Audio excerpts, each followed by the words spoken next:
Olá, senhoras e senhores, bem-vindo a mais um Criativo Cast. Hoje estamos aqui com um convidado super especial, o Caio Berti, que tem aí 20 anos de iluminação nas costas, os grandes festivais, os grandes shows internacionais, tudo que você puder imaginar, grandioso, UFC, Rock in Rio, Lollapalooza, já passou pela mão do Caio. Então, bem-vindo, Caio. Obrigado por ter vindo aqui. Obrigado por ter me convidado. Um tempinho prazer aí da sua vida e dividir um pouco da sua história, que é muito interessante, e da história da sua empresa, da empresa que você trabalha, da LPL, né? Sim. Então, fala um pouco da gente, como você começou nesse negócio de iluminação, que hoje dá para ver, quem tá vendo o nosso cenário aqui, dá para ver que o cara tem história, né? Tem uma foto aqui dele que ele devia ser um adolescente e hoje tem aí 20 anos nas costas de iluminação. Como que você começou nesse negócio? Então, eu fui abduzido pela indústria, né? Eu morava em Santos, né? Eu sou nascido aqui em São Paulo, mas meus pais foram muito cedo para Santos. E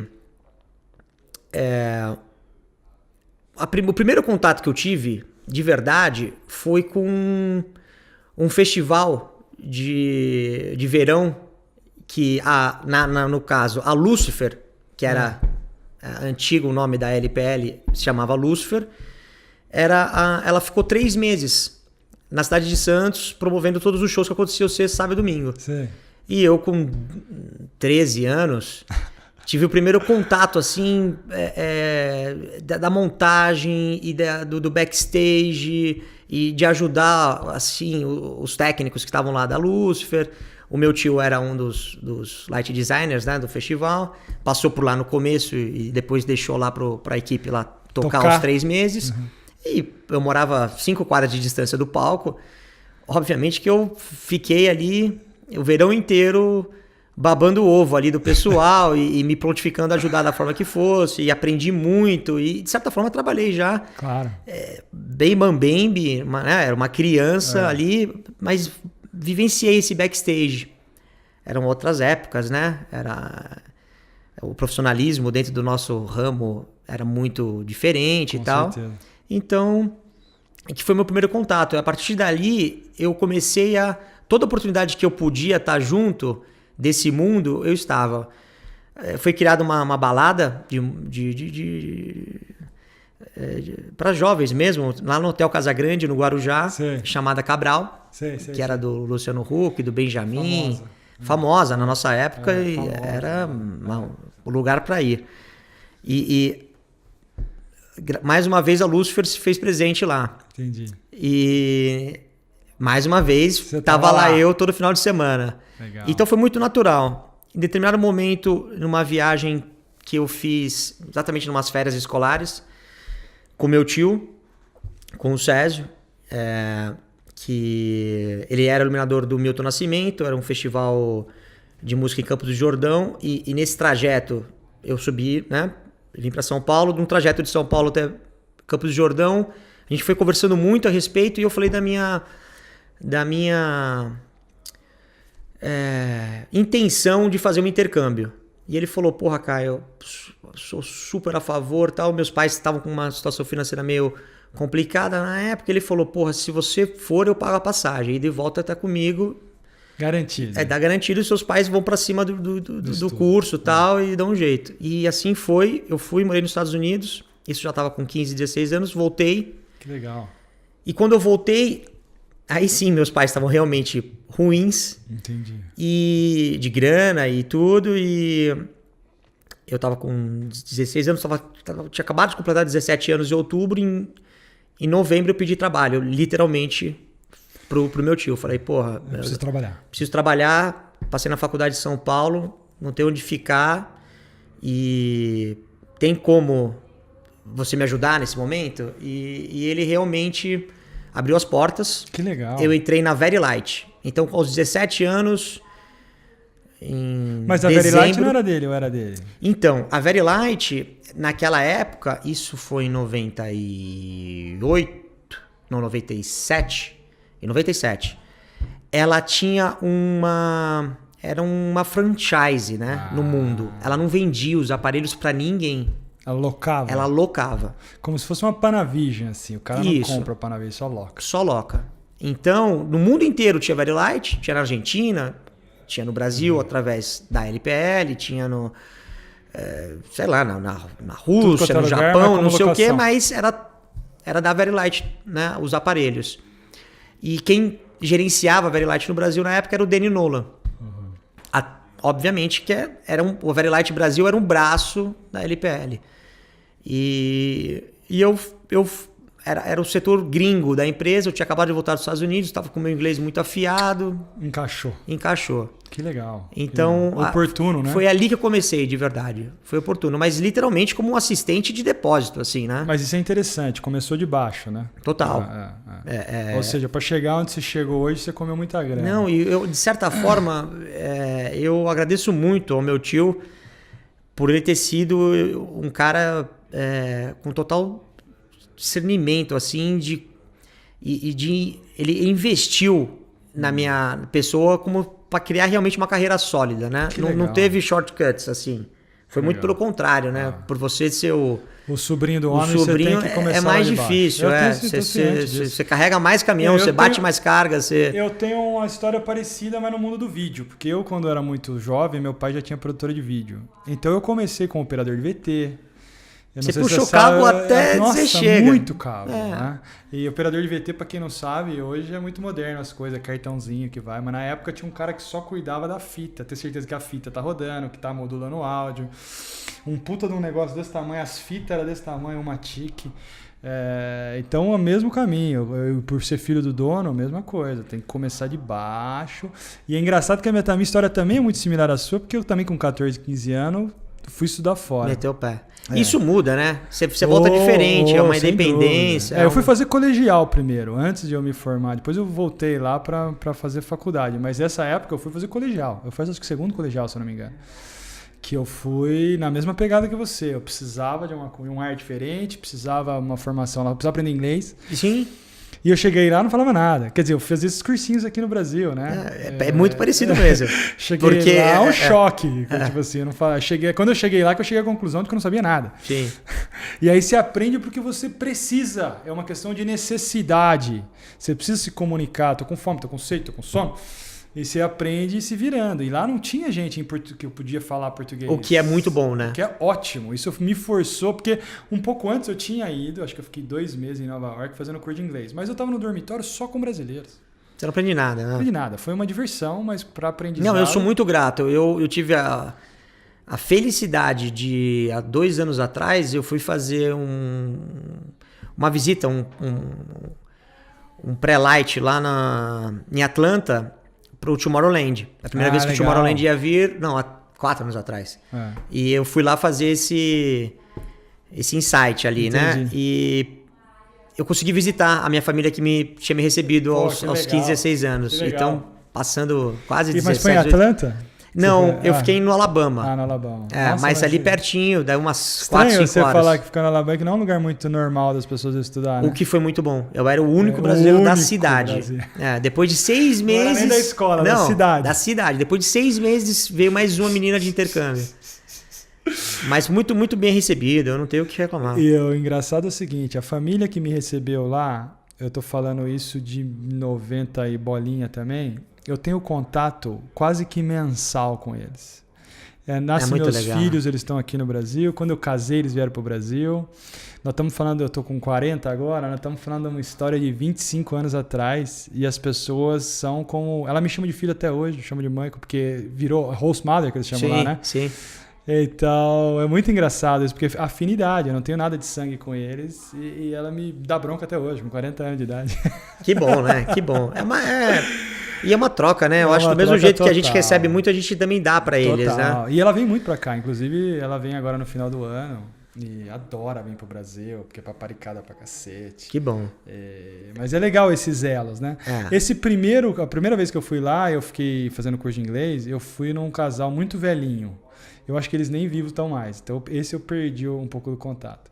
Mas quando eu fui para fazer o colegial mesmo, esse é um pessoal que eu tenho. E quando eu fui fazer faculdade, eu já morei sozinho, já não tinha mais ninguém me hospedando.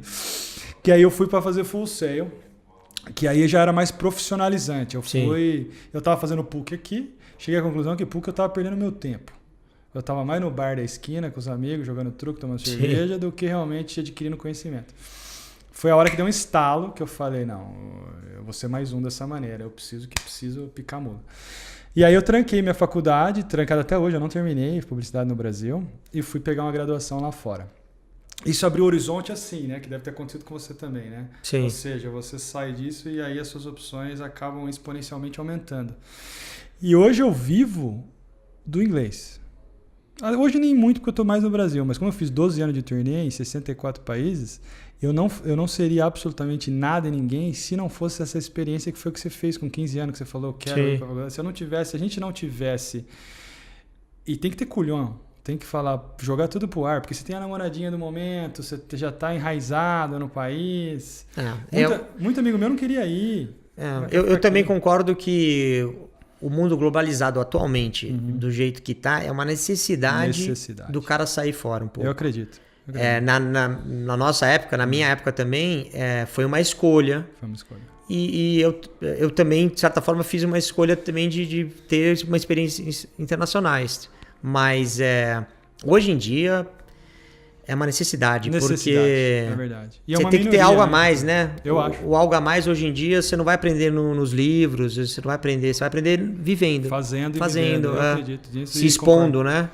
É uma coisa que eu falo para meus filhos, né? Eu falo para meus filhos hoje, vai se preparando, meu amigo, porque daqui uns 4, 5 anos não tem mamãe, não tem papai. A melhor coisa que tem. E vai começar a aprender a se virar sozinho. E a tecnologia hoje em dia nos aproxima, né? É verdade. Na nossa época tinha que escrever carta, tinha verdade, que esperar para telefonar. WhatsApp não existia nada, na verdade. Pra você se conectar à internet era 15 minutos.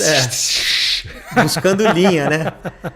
Hoje em dia você tem tudo na mão, então não tem por que você ter esse vínculo todo. Mudou muito, né? E como que era a iluminação daquela época e como é a iluminação hoje? Mudou muito? Muito. Em tecnologia, equipamento? Um ótimo técnico de luz hoje, um ótimo, ele não sabe montar um sistema de 20 anos atrás. É mesmo? Certeza. É um animal diferente, totalmente diferente. E interessante infelizmente também para os técnicos de 40 anos de profissão, se eles não se reinventaram, se reciclaram, eles estão para trás realmente. Eles não sabem trabalhar hoje em dia. Isso é fato. E querendo ou não também a arte em si mudou, né? A tecnologia ela invadiu realmente e deixou mais amplo o mercado, assim, sabe? Eu acho que é uma inserção da luz com o vídeo, da imagem com o som, do som com a pirotecnia, da pirotecnia mais sincronizado os departamentos. Sim. Mas eu quero dizer o seguinte, a essência mudou ou não? A essência ainda é a mesma. Ou seja, numa iluminação eu vejo assim, de novo, eu não tenho nada a ver com iluminação, porque eu sou do mundo do vídeo, mas eu vivi a vida inteira com o iluminador do meu lado ali por 12 anos. Então eu sei muito bem o que é uma boa e uma má iluminação. Se você perguntar pra mim por que, eu não sei. Então... Mas eu consigo ver o que é uma boa iluminação. Tem dinâmica, tem ups and downs, tem... Eu vou te falar que assim, a essência é uma palavra... que é muito, sabe? Eu acho que a essência mudou. Também mudou. Não só a tecnologia. Ou seja, o que era uma boa luz há 20 anos atrás, hoje seria uma má iluminação. Não necessariamente também, entendeu? Por exemplo, eu continuo me emocionando quando eu vejo o show do Pink Floyd... onde foi introduzido os Very Lights, entendeu? Aquele show é marcante, assim. Quando você vê algumas peças de teatro, uma sombra chinesa bem feita, sabe? Essa essência continua, entendeu? Mas assim, do que é bom, o que é ruim, o que dá certo, o que não dá, eu acho que isso mudou. Porque por conta da tecnologia também, por conta da interação entre tudo. Mas, por exemplo, eu imagino que naquela época não tinha Moving Light, ou já tinha 20 anos atrás? Já tinha. Já tinha Moving Light? Já tinha. Já trabalhava, mas LED com certeza não. LED com certeza não. Porque a Very Light foi uma coisa muito baseada em LED, não? Ou não, bobagem? Não, Very Light é bem antes. Bem antes. Mas depois eles entraram forte na LED, né? Todo mundo teve que se adaptar ao LED, né? Eu acho que, eu vou te falar, em 10 anos, talvez, nós não teremos mais nenhuma lâmpada que não seja de LED. É mesmo? Tá correndo nesse sentido Porque pra forte. gente que faz vídeo, a cor é diferente. Mas então, exatamente, essa tecnologia está correndo atrás. Para que não seja Tanto diferente. estudo para exatamente bater a temperatura de cor, para chegar no nível de potência. De uma loja. Acabei de visitar, fazem 20 dias, a fábrica da Claypack. Eles demonstraram para mim os protótipos que eles vão estar lançando ainda na feira. Alguns agora na LDI, que é em outubro, e outros só no ano que vem. E se olha os protótipos, você fala... E é tudo LED. Tudo LED. E esse fabricante em específico, eles fazem aqueles Sharp, são famosos por fazer só aqueles desenhos de Sharp mesmo, né? Que já tem de LED. Caraca. Ainda não chegou na mesma potência no output de um outro refletor concorrente dele mesmo, sabe? Do próprio fabricante. Mas é isso que eu estou falando. O investimento está sendo feito de tal forma para que quem gosta do passado seja bem atendido com os equipamentos do futuro. Entendi. Então o cara que gosta os elipsoidais hoje em dia, tem gente que não abre mão de trabalhar com elipsoidal. Sim. Existem elipsoidais perfeitos, fiéis de LED. E aí você consegue ter uma temperatura de cor, até uma dimerização, né? Copiando o timing da lâmpada, que o LED não tem. O LED você pode acender e desligar em milissegundos. Entendi. O LED ele copia essa característica, Entendi. esse timing, esse aquecimento e... E a vantagem de você trabalhar com o LED nesse caso é porque ele consome menos energia, porque ele é mais leve, porque ele dura mais? Muito mais, né? Não é que ele dura mais. Ele dura muito mais. Ele dura muito mais. Uma lâmpada de moving light dura... O fabricante fala em 750 horas, as empresas de luz que se prezam como a nossa... Tem que trocar em 500 horas para não deixar... Mas você mantém track todos os seus... Sim, o equipamento ajuda. O equipamento ele fala. Você preseteia lá, fala, me avisa quando você bater 500 horas, ele avisa. Entendi. Mas assim, a lâmpada, ela começa assim, depois dos seus 30% ela perde bastante luz. Que nem projetor. Depois que ele tá 30% cansado, ele já não... depois que exato. Entendeu? Você vê uma diferença. Já o LED não. O LED ele vai durar no mínimo 10 mil horas. Caraca. E essas 10 mil horas são igual. Iguais. Ou ele vai acender ou não vai acender. Tem uma hora que ele vai falar, bom, deixa eu queimar. Acabou. Queimei. Mas aí já era, entendeu? Então quer dizer... O LED tá, por N motivos... Ou seja, vai substituir uma questão de tempo. Ah. Ou seja, os antigos ali que estão acostumados com a sua par, com a sua... E não só para entretenimento, né? Para tudo. Para tudo. Para É cinema, para TV, para No caso do entretenimento, moda. Eu não vejo a economia de energia ser um fator. Porque o cara chega com aquele gerador gigante... Se você vai consumir X número de kVA a mais ou a menos, eu não vejo isso como um problema. Mas no caso de uma instalação física, sim, fixa. Sim. Que o cara tá lá fazendo uma iluminação arquitetônica e vai ficar aquilo lá ligado na Eletropaulo por um bom tempo. Quanto menos consumir, melhor. Então, óbvio. Ali é um benefício direto e claro de que o LED ele veio para substituir mesmo.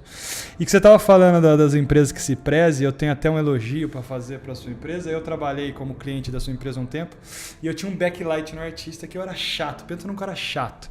Porque é o seguinte, o artista tá de preto, o fundo do palco é preto. Se eu não tenho um backlight, você não vê. Você não descola, né? Você acha que o cara tá grudado no fundo. Sim. E aí o backlight estava no truss, no truss de trás de tudo, e a hora que colocava o backlight nele, vinha aquele... queimava a testa dele. Sim. Aí eu cheguei para um dos seus técnicos e falei, olha, é o seguinte, eu preciso que você faça uma extensão, porque não tem como você puxar o box truss para trás, então você faça uma extensão e coloca esse backlight mais para trás para não queimar a testa. 90% dos técnicos falariam, não, acabou minha luz e é o que tá. E os seus técnicos foram o extra mile, que a gente chama, para realmente, naquela ocasião eu estava como cliente, e eles foram an extra mile para falar, beleza, você quer uma luz bem feita? Nós vamos chegar lá, custe o que custar. Nós temos que agora arranjar um pedaço de estrutura que nós não temos? Temos. Temos que achar as travas? Temos. Temos que cruzar ali, fazer umas correntes, um cabo de aço para não correr o risco de cair. Ou seja, fizeram o que tinham que fazer, mas entregaram. E eu acho que é aí que você começa a diferenciar as empresas. Porque uma você liga a luz. Eu vou te falar a verdade. A nossa empresa é uma empresa antiga, né? A LPL está fazendo esse ano 40 anos. Então, para quem não conhece a LPL, por que você não faz uma breve introdução aí? A LPL, há 40 anos, foi fundada pelo Césio e pelo Auríquio e o Nelson. Mas já era a LPL nessa época? Não, era Lucifer. Era Lucifer, ok. Lucifer Produções Limitadas. Porque não fazia só luz? Não, fazia só luz. Ah, tá. A Lucifer era o core business deles. Era o core business. Daí que veio a LPL, entendi. Isso, a LPL em 78 começou, como todas as outras empresas, bem pequenininha, com 6 refletores, que virou 12, que virou 24, que não sei o quê. O Césio era muito bem enturmado, era muito criativo e muito bem relacionado. Muito bem relacionado, começou a fazer algumas turnês, aquela coisa, Novos Baianos e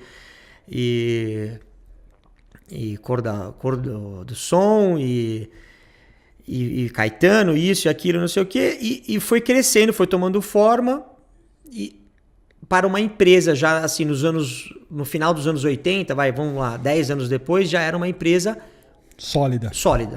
Era uma empresa que já atendia, já tinha clientes. E a gente começou esse nicho do internacional muito forte a partir do Hollywood Rock, do primeiro Rock in Rio. Foi 85 o primeiro Rock in Rio. Por aí, na década de 80. Isso, na década de 80. E o Césio muito bem relacionado, o cara muito descolado e começou a fazer várias amizades e tal, e foi crescendo. E ela tá no mesmo lugar quando então não mudou de lugar? Não, já mudou algumas vezes, E, bom, e aí pros anos 90 a gente teve esse super upgrade aí que foi a vinda dos Very Lights para a empresa. E naquela época, onde as empresas tinham 24 disso, 24 daquilo, 30 Cyberlights, 30 Itelabins e não sei o que, a LPL de uma vez só já trouxe, eu acho que eram uns 280 Very Lights. E já enfiou 80 na turnê do Roberto Carlos, 80 no Zezé de Camargo e Luciano, na época que o Zezé de Camargo e Luciano estavam super estourados. E foi... E Criança Esperança, e projeto disso e daquilo e tal, e grandes amigos, e foi crescendo tal, até que em 2001 a gente teve um baque, que a Very Light foi vendida para essa empresa que estava se criando, que era a PRG, e eles recolheram tudo. Então, do dia para a noite, a gente estava com uma empresa sem 300 aparelhos. E aí foi, na época, o Auríquio com Chris Steele, que era... A gente trabalhava com as mesas Evolites como representantes, e na época, né? Não, hoje não mais. Mas o Chris Steele, que era um inglês muito bem relacionado, o Auríquio, que é o sócio do Césio, e o Chris foram até os Estados Unidos, lá para Austin, e fecharam um belo de um acordo com a High-End na época. E vai de uma vez, já volta 250 aparelhos na época e tudo high-end novo, e daí, pum, e compra isso, compra mais. Mas a high-end era dentro da ROG, não? Na época, não. Na época, depois não. virou. Viraram, entendi.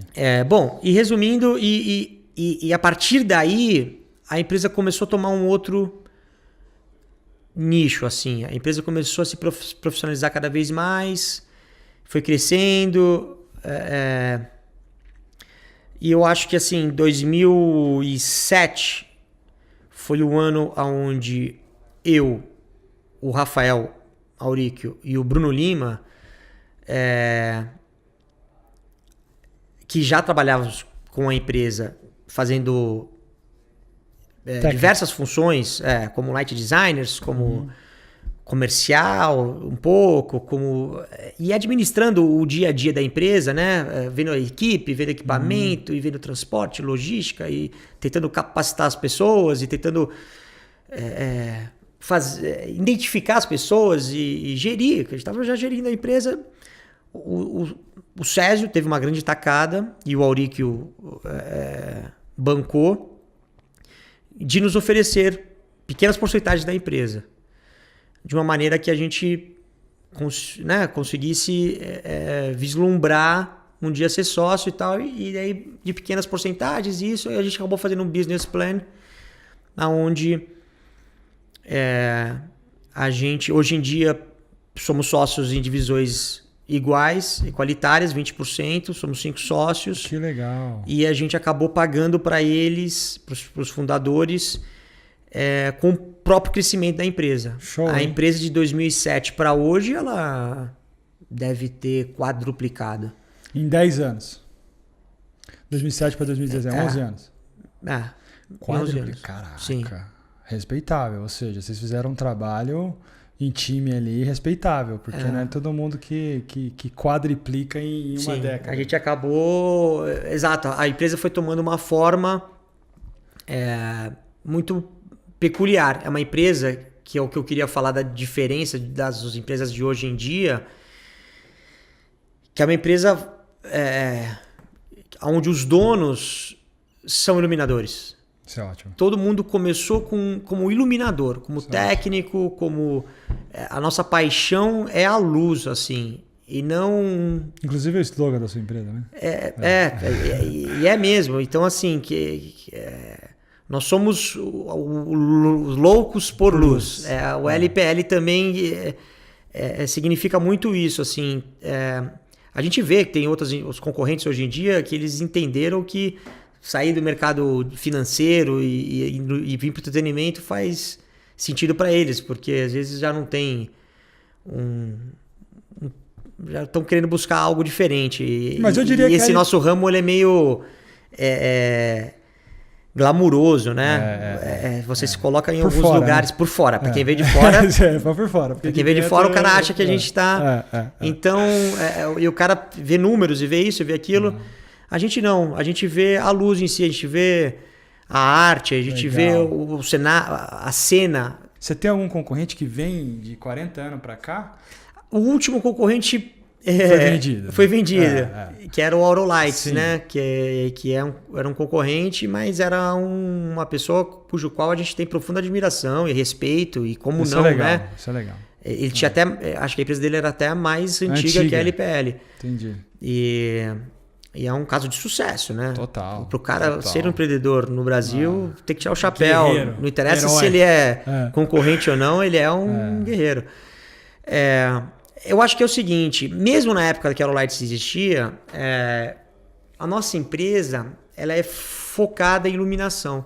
Isso é legal, que é uma coisa que você me disse. E não em nichos. Atrás. Tem empresas hoje em dia que são focadas em iluminação para corporativos. Tem empresas que são focadas em iluminação para as DVD. Tem empresa que é focada em iluminação para o nicho sertanejo hoje em dia. Nossa, chega a ser nicho desse nível. Sim, então tem. Nós não. A gente está com 5 musicais nos teatros, espalhados pelo Brasil. Estamos com turnê de artistas nacionais. Estamos atendendo eventos de moda, parte arquitetural. Falou em luz, falou em LPL. É isso. A gente tem de refletores para atender uma gravação, uma locação de cinema durante 6 meses. Mas o equipamento é o mesmo? Ou não, muda? Totalmente. E a equipe muda também? Você tem um cara mais voltado. A gente tem sim alguns especialistas, mas isso que é o legal da nossa empresa. Porque a gente faz esse mundo, porque são mundos diferentes. Totalmente. Mas a gente faz eles se unirem. Então isso que talvez é o que faz a nossa empresa ser ainda muito ativa em tudo. Então, quando você fala assim, primeiro lugar, segundo, terceiro, são tantos nichos, então todo mundo é nosso concorrente, mas na verdade ninguém é nosso concorrente, porque ninguém se propõe a fazer o que a gente faz. Entendi. De verdade. Cada um escolhe um lado, a gente não tem escolha. O que talvez isso para o nosso cliente é um puta de um chamariz, porque o cara que ele vai fazer a peça de teatro dele, ele sabe que a gente tem aquele moving light que a gente acabou de comprar para fazer o último Rock in Rio para ter atendido o show do... Entendi. Sei lá, do Queen, sim, entendeu? Do último... Até que o Cyber Hoist do Bon Jovi ficou para fazer a turnê do Capital. Entendeu? Então a gente vai mesclando isso. Agora a gente acabou de comprar 150 elipsoidais de LED. só para fazer teatro. Mas na hora que o teatro acabar, o nosso cliente do corporativo vai se dar bem, porque ele vai falar, nossa, eu tô com uma puta luz de LED sem consumo no hotel, entendeu? Então, esse equipamento você recicla ou não? Você comprou agora 150. E os seus elipsoidais antigos? Você passa para frente? Então, a nossa empresa, a gente acaba, ao invés de vender ou descartar, a gente acaba achando um nicho para alocar ela, para aposentar esse equipamento. Entendi. Então a gente nunca aposenta o equipamento, né? A gente gasta muito dinheiro hoje em dia, a nossa infraestrutura fixa é muito grande, exatamente para dar mantenimento e cuidar e preservar, porque bem cuidado, o equipamento tem uma vida muito longa. Eu vi recentemente, eu estive na sua empresa e me fizeram um tour lá e realmente fiquei impressionado com a maneira como vocês trabalham. Não é? Você pega uma empresa de luz hoje, o cara tem 5 pessoas no exato, depósito. exato. A nossa tem 60, entendeu? É diferente. É uma estrutura invejável. Inclusive, até o próprio do RFID que eu vi lá, eu fiquei chocado. É uma tecnologia que a gente desenvolveu. Eu só tinha visto isso na gringa, na verdade. Eu chegava com carreta e a primeira vez que eu vejo numa empresa brasileira... E na verdade é isso, é algo que surge, porque na verdade, quando a gente mudou para onde nós estamos localizados agora, acho que foi em 2004, 2005, não sei, 2004, nosso espaço físico era muito maior do que a gente precisava. Esse que eu fui lá por último? Sim, tava tudo no chão, os carros dos funcionários e nossos, parava tudo lá dentro, tinha espaço pra caramba, não sei o que. Hoje em dia... Tá pequeno. Tá muito pequeno. Eu ia falar pra você, tá bem apertadinho. Já tá fazendo multinível. Exatamente. Então, assim, por conta desse problema, a gente teve que criar uma solução para dar rapidez na triagem, para isso, para aquilo, agilidade. Então, é aquela coisa que o brasileiro precisa se reinventar com o que tem. Então, e quem que lá na empresa fala, tá na hora da gente comprar mais uma Graneme? Vocês se juntam todos os sócios e falam, pequeno? Ou é por demanda? Entrou um job e eu preciso de uma Graneme para esse job, em vez de alugar, vamos comprar, que a gente aluga ele amanhã. É o mercado. Entendi. Quem fala a direção que a empresa toma é o mercado. Óbvio que a gente consegue, com a nossa atuação, muitas vezes criar uma demanda, né? Então, seja num programa de televisão, onde o César consegue fazer com que a empresa em si, a TV Globo, compre a ideia de falar, poxa, vamos trocar todos as nossas luzes brancas do estúdio para LED. Então você cria uma demanda, porque se a empresa compra a ideia, vamos fazer todo um preset de câmeras diferentes, vamos mudar a cara do programa em si, do resultado.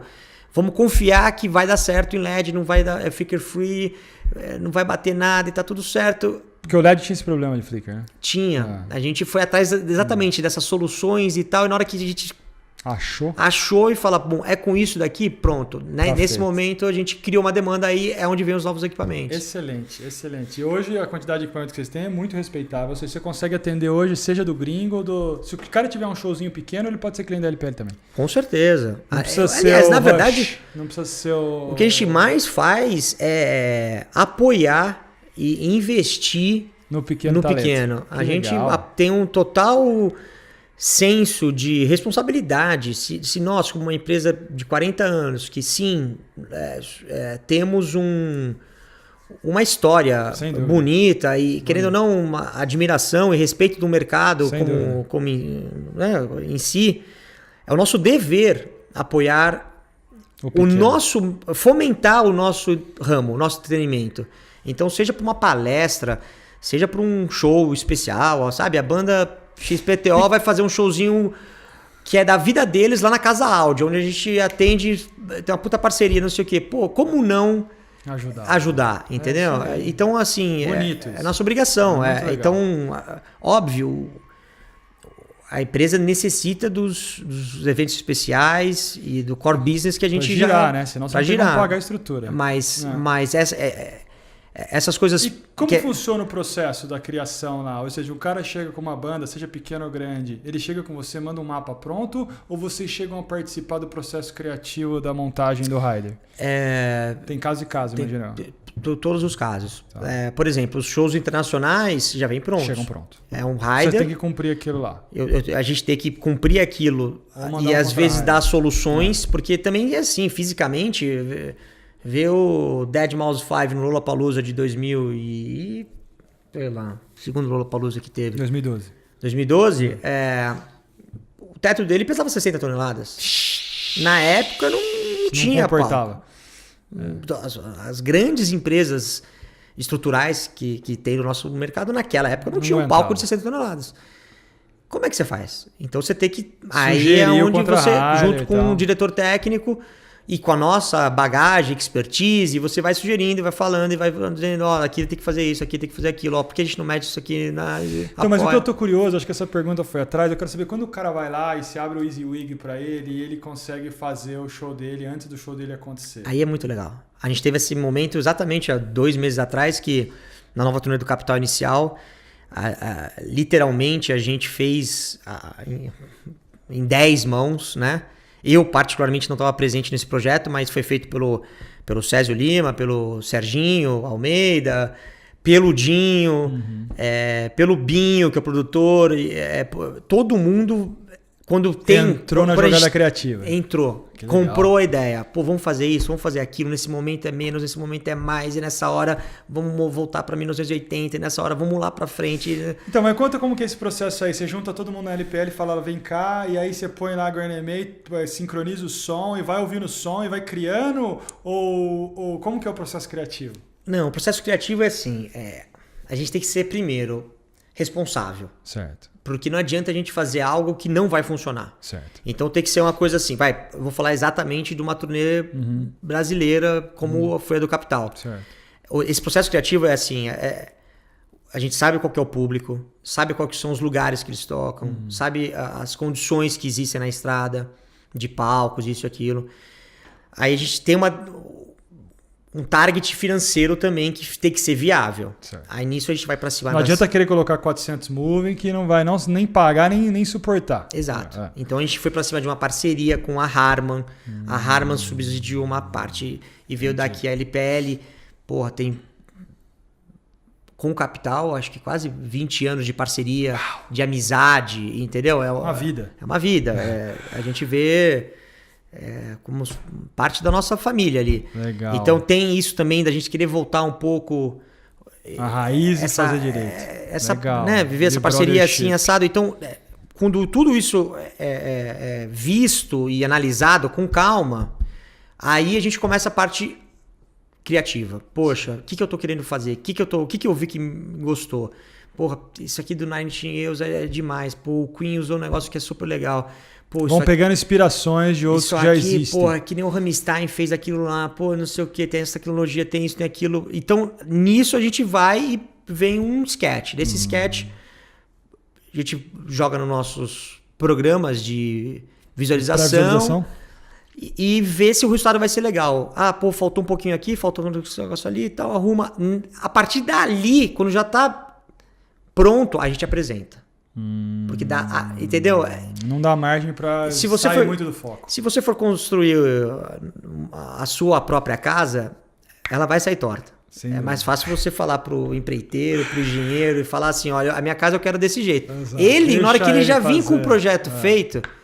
Você já não tem muito o que mudar. Você já não tem, aí você pode até dar uma afinada, mas minor, né? Ou seja, ajuste fino. Exato. A gente precisa mostrar o que dá para ser. Óbvio, a gente escuta muito feedback do artista, ou do empresário, do contratante, de quem quer que seja, para os anseios do nosso cliente são mais importantes do que o nosso próprio. Entendeu? O ego dele é maior do que o nosso. Com certeza. Óbvio que a gente não vai...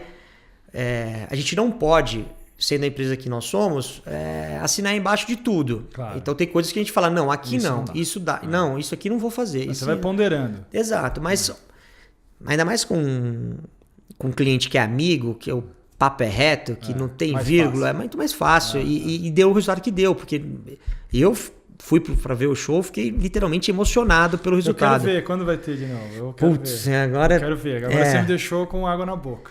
Não, e o legal é que é isso, você pode ver em qualquer lugar que você vai entender o que eu tô falando aqui agora. Entendi, mas... óbvio que quando você for numa capital ou num show maior, você tem o full package, Entendi. que você vê aquilo tudo. Mas você pode ir, às vezes, num show pra 3 mil pessoas, num lugar onde que não comporta tudo aquilo, mas você vai entender... A essência. A essência. Tem alguns elementos que são chave para essa nova turnê. Uma turnê que... Mas quem roda isso daí? É o pessoal deles ou é o pessoal seu? Nosso. Então o show inteiro, o LD é seu, tudo, montagem é sua, operação é tua? Tudo. Não. No caso do Light Designer, a gente indica para a banda quem daria conta de fazer.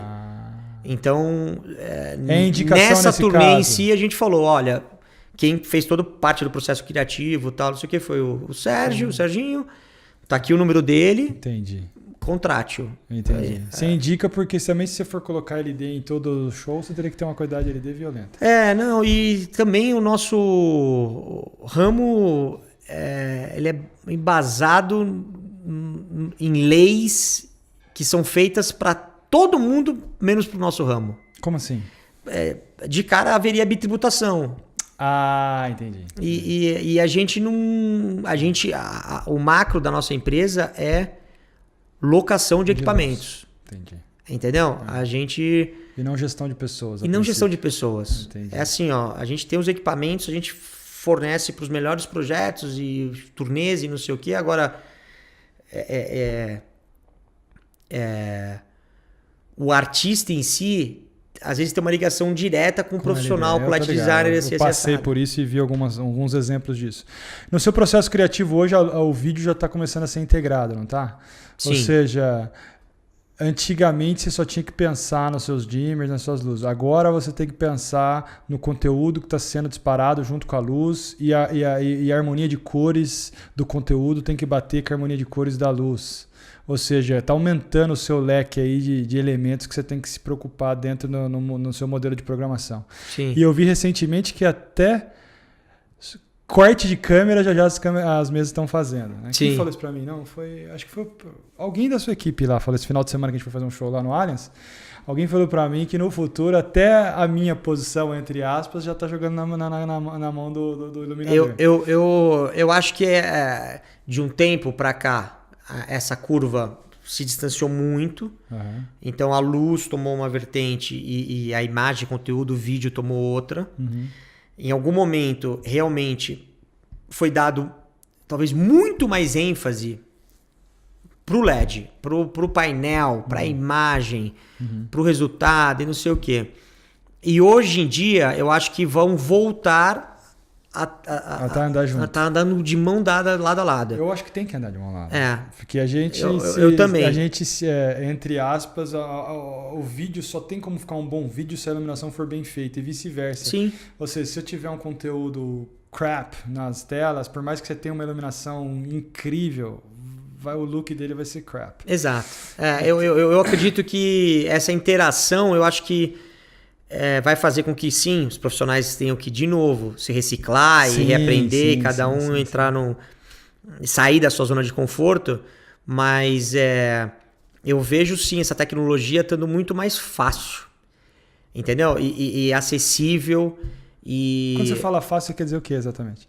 Eu acho que, assim... Antigamente, para você conseguir gerenciar vários frames, vários vídeos, várias telas com o equipamento de iluminação, era realmente você tinha que ter, às vezes, 5 profissionais ali naquela house mix. Entendi. Então, quando se torna mais fácil, ele pode ter todo um preparo antes, onde esses 5 profissionais, sim, vão trabalhar durante uma semana e fazer tudo dar certo. Sai com o pendrive e fala, tá aqui, ó. Sim, tá pronto o show, tá aqui no pendrive. Tá pronto. Agora, quem nós vamos mandar pra turnear, manda qualquer fulano. Na verdade, o valor tá no processo criativo e na execução. Depois, quem que vai apertar o botão pra dar start? Qualquer um. Sim. Eu acho que o próprio timecode... É isso que eu ia falar. Pra luz... Hoje em dia, já não é mais o feeling do operador, né? Já tá tudo... sincronizado. Sim. Ou seja, a pirotecnia só vai entrar a hora que a luz tal entrar em tal conteúdo. Mas eu posso te falar, aí assim, onde aquele lance da essência volta de novo.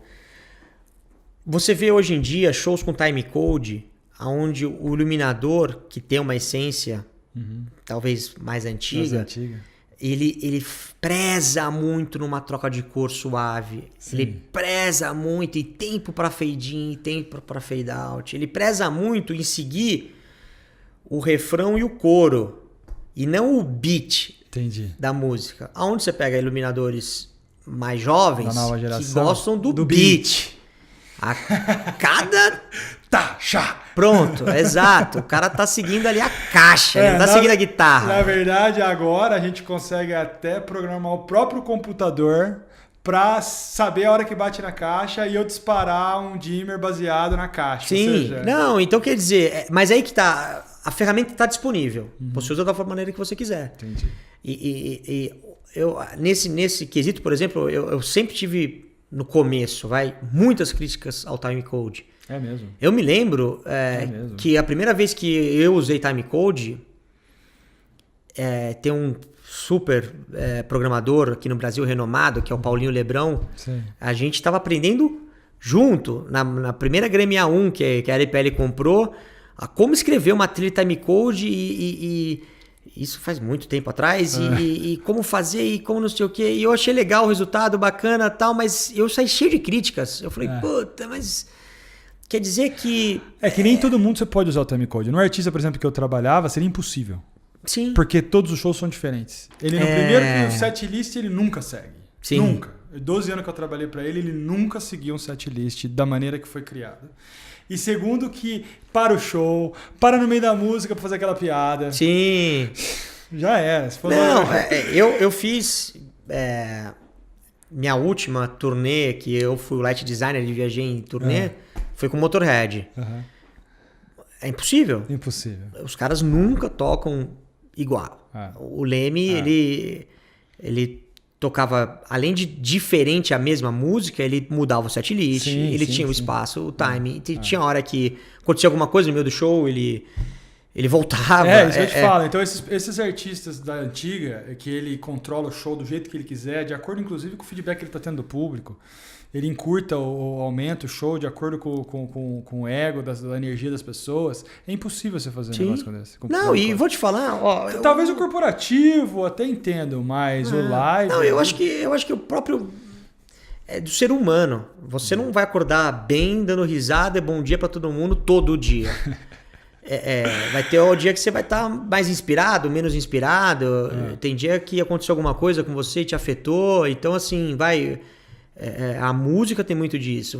Você pega um baterista que ele tá louco pra ir embora, o teu show de 1h15, ele acaba em 1h05. Você onde parou 10 minutos? Não sei, porque o setlist foi igual, tocou. O cara tocou rápido pra caramba. Na verdade, eu não fiz a piada entre uma música e outra. Não, exato. Então, quer dizer,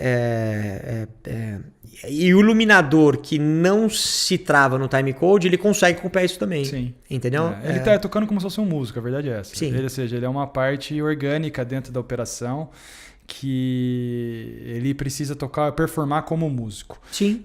E os altos e baixos, para mim, que é o que faz uma iluminação boa. Ou seja, você sente a música, o dinamismo das subidas e descidas, esse negócio que você falou do slow fade in, fade out, slow troca. Nada muito repentino no beat. E eu não, de novo, não tenho nada de iluminação, mas eu consigo julgar uma boa iluminação de uma má iluminação.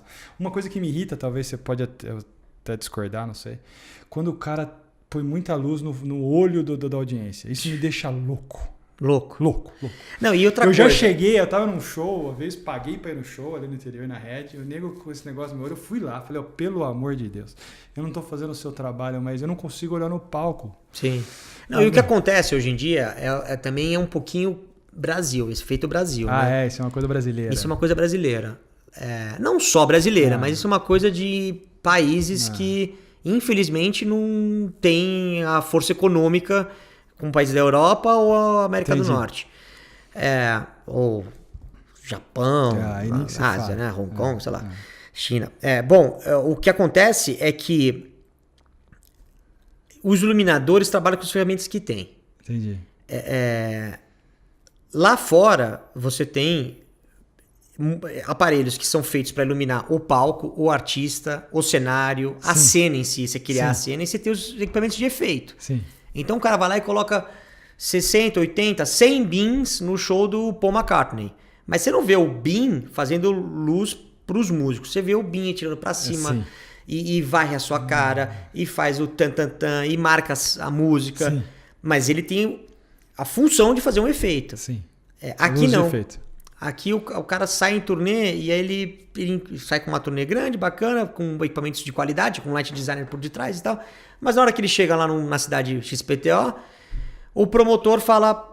Ó, o que eu tenho é isso, ó, é 24 bin, 12 wash e se vira. O empresário já vendeu, não quer voltar atrás, não quer fazer valer cumprir o rider, o promotor do show já não sei o que, cai na conta do iluminador, o iluminador que não tem, às vezes, a bagagem técnica e discernimento mesmo, de saber o por que não fazer, ele pega aquele bin e acha que é bonito e enfia na cara das pessoas. Porra, aquela lâmpada 5R... Cego o indivíduo. Cego o indivíduo. Forte pra caramba. Cheio de hotspot. O cara não vê nada. O cara machuca o olho do público. É um desrespeito, eu também concordo. Mas, de certa forma, eu não vou só culpar o iluminador por entrar. Ele é vítima. Ele é vítima. Às vezes ele é vítima por não ter sido preparado. Às vezes ele não é um profissional adequado para estar lá. Isso acontece. E ele tem que trabalhar com o que está na mão dele. Ele não tem opção de... Ninguém batalhou por ele para ter o melhor equipamento, isso e aquilo. E eu, como no vídeo, às vezes eu chego nos eventos desses, principalmente dos sertanejos, eu sofro. Mas eu sofro. Porque é aquela salada mista no palco, com cor de tudo quanto é tipo de... com luz, com todo tipo de cor, com 3200 misturado com 5600, com um party gel voltado para a câmera, uma luz ali que tá um Sharp que está no chão, direto na lente... eu sofro. Eu sofro. A gente acaba entre porradas ali, a gente acaba se virando, mas no Brasil eu sofro bastante. Mas é por isso que assim, que eu falei que é um efeito Brasil, entendeu? Por isso que eu gosto de trabalhar com o pessoal da LPL, porque a gente, entre aspas, fala a mesma língua, tem essa preocupação com a qualidade. E outra, é o que você falou um pouco atrás do lance lá que você teve o problema do contraluz no Upstage Truss, que tava fritando, né, a cabeça do cara.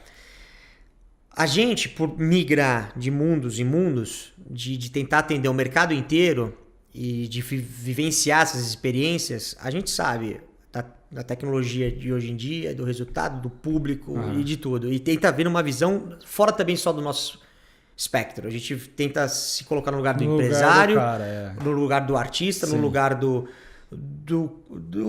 cara, até do diretor de vídeo, que era o meu caso. Do diretor de vídeo, do cara que tá vendendo cotas para aquele evento que tá acontecendo. A gente é uma parte ali, né? De algo muito grande.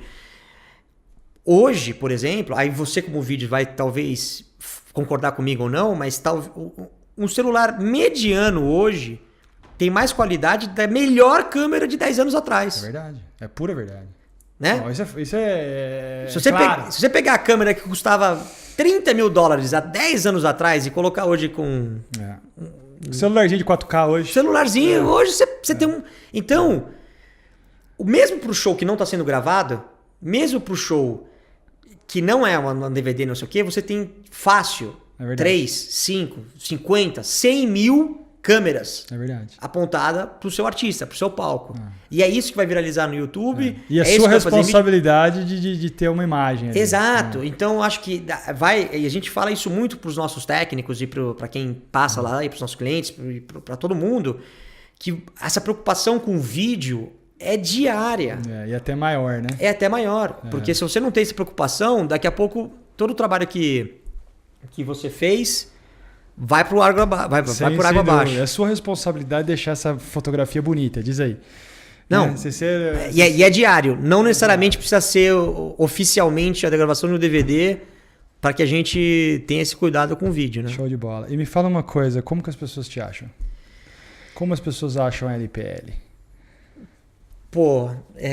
Site... Não, site, Facebook, Instagram, graças a Deus. Em todas as cenas. A gente é muito bem reconhecido no nosso meio. Então, quem quer saber mais da LPL, o site é o melhor caminho e as redes sociais. Não, acho que rede social hoje em dia é o melhor caminho. Para estar atualizado, a gente posta muito vídeo das coisas que a gente está fazendo, e não só isso, das novas tecnologias e do que a gente acha que é legal. Show. De tendências, até de outras empresas, referências internacionais. Sim, não entendeu? necessariamente só coisas da LPL, ou seja, está falando de iluminação como um todo. Ou seja, se você gosta do negócio, você gosta de iluminação, a LPL é referência no Brasil, fato. Participe das redes sociais deles, vai no Facebook, Instagram, que ele está falando que tem. Comece a entender um pouco do negócio. E se você realmente gosta, estude.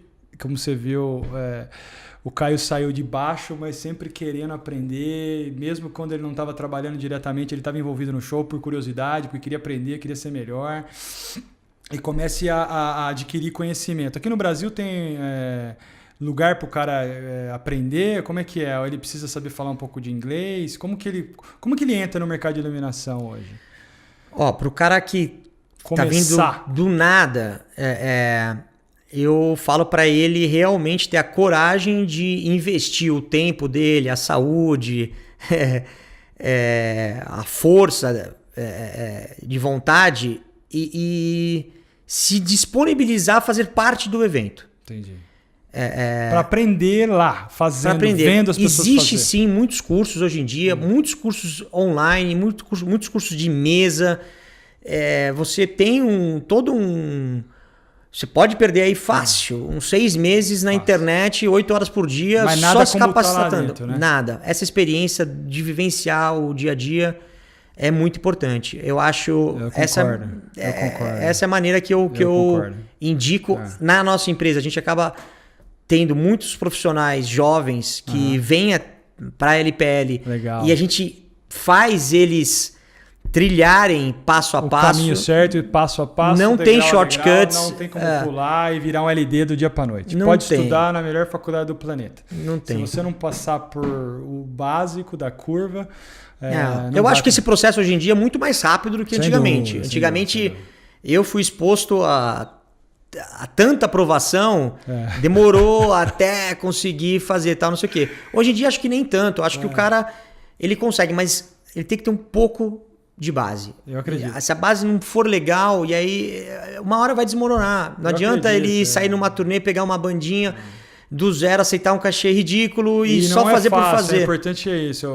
Por fora parece glamouroso, mas o trabalho do iluminador, eu nunca fui iluminador, mas eu vivi com muito deles. É o primeiro a chegar e o último a ir embora. Eu acho que o mais importante para quem está começando é não ficar na sua zona de conforto. Ótimo. Na hora que você achar algo legal, você fala, puta, eu fiquei bom nisso.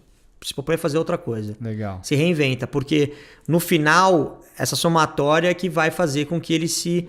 Um profissional diferenciado. Exato. E o nosso ramo, infelizmente, a nossa indústria não é uma indústria, né? Então, ela não é algo que é estável. Ela é instável, é sazonal, tem altos e baixos. Então, e não tem espaço para amadores também, hein? Não tem. Não tem. Infelizmente, assim, ele até tem, mas ele não fica, né? Não fica. Os amadores, eles acabam entrando e as próprias empresas amadoras. Tem muita gente que é muito bom de luz, é um cara muito bacana, tal, cria sua empresa, você vê que em 5 anos, pum, faliu, o cara desistiu. Muito. O que mais tem, você deve encontrar. Então, quer dizer, até para ser o empreendedor amador é difícil. É difícil. Cara, show de bola falar com você, Caio. Foi um prazer te ter aqui. Eu quero agradecer o seu tempo aí, uma hora que você disponibilizou em dividir essa história com a gente. A casa está aberta, que seja o primeiro de muitos. A minha intenção com esse canal é inspirar as pessoas que estão assistindo e ouvindo a gente. Eu admiro muito o seu trabalho, a sua empresa, iluminador. Eu diria que se eu não fosse diretor de vídeo, seguramente eu seria iluminador, porque somos pessoas... Que legal. Somos visuais, né? Eu nunca seria um audio engineer, que é um outro tipo de ser humano. Mas a gente tem uma pegada muito similar no que diz respeito a visual, a look. Trabalhamos aí paralelamente para entregar um show.